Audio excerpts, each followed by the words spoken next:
இதுவெல்லாம் பெரும் பாவம் என்று அல்லாஹ்வும் ரசூலும் தடுத்து வைத்தார்களே, இவைகளை வாழ்க்கையில் லேசாக செய்து வருகிறோம். வட்டி சின்னதொரு பாவம், அது பாவமே இல்லாத அளவுக்கு செஞ்சு கொண்டிருக்கிற நாங்க, இப்படி ஒரு மனிதனுக்கு மௌத்து வந்தால் அவனுடைய ரூஹை கலட்டப்படக்கூடிய மலக்குமார்கள், எடுத்து செல்லக்கூடிய மலக்குமார்கள் எப்படி வருவார்கள் தெரியுமா? எனக்கும் உங்களுக்கும், நானும் நீங்களும் சந்திக்கக்கூடிய அந்த மலக்குமாருடைய அந்த வருகை எப்படி இருப்பார்கள் தெரியுமா?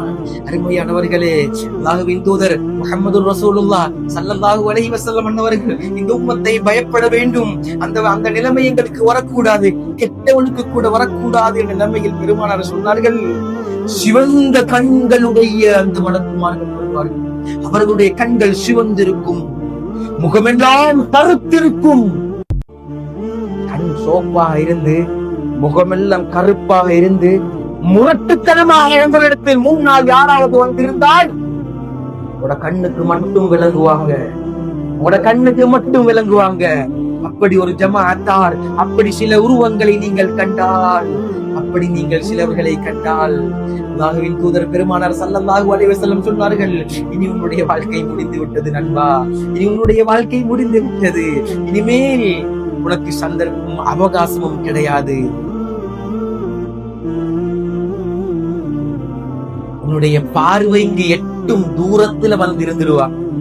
நல்லவர்களுக்கு எப்படி வருவார்கள் என்றதை முன்னால சொல்லிடு.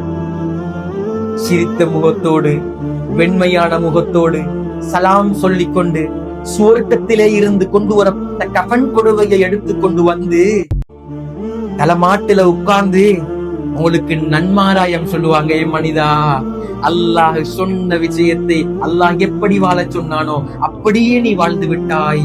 உனக்காக நீ செய்த இபாதத்துக்களை பார், நரகத்தை பார், சொர்க்கத்தை பார், இதோ உன்னுடைய ஒதுங்கும் தலம் என்று சொர்க்கத்திலே இருந்து கொண்டு வரப்பட்ட அந்த ஆடையை இவருக்கு அனுபவித்து நன்மாராயம் சொல்லி இவருடைய ரூஹை அவர்கள் கலட்டி விடுவார்கள் அல்லாஹ்வின் உதவியை. நாங்க நினைக்கலாம், ஆக்சிடென்ட்ல மௌத்தா போவாங்களே, திடீரென்று ஒரு செகண்ட்ல கோச்சில் அடிபட்டு மௌத்தா போறாங்களே, செகண்ட் கணக்குல வந்து மௌத்தா போறவங்களுக்கு எல்லாம் இப்படி நடக்குமா? வழக்குமாறு வருவாங்களா? அவங்கள பார்வை இருக்குமா? நன்மாராயம் சொல்லுவாங்களா என்றால் நிச்சயமாக இருக்கும். அந்த சந்தர்ப்பத்தை கடந்தே ஆக வேண்டும். ரூஹ் கலட்டப்படுவதற்கு முன்னால் இந்த மலக்குமாரோடு உரையாடல் நடந்து கொண்டே இருக்கும்.